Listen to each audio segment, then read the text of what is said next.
పట్ల నివాస కోనేటి రాయ గోవింద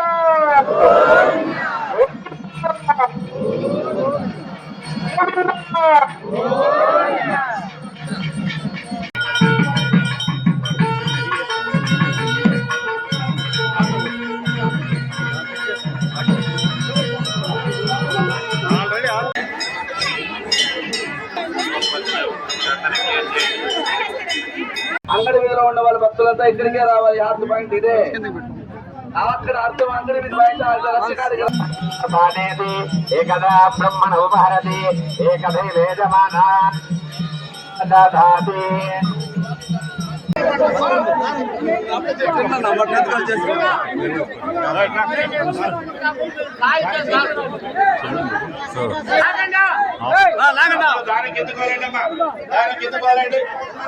రైలు పట్టాలలాగా దూరంగా ఉండాలి.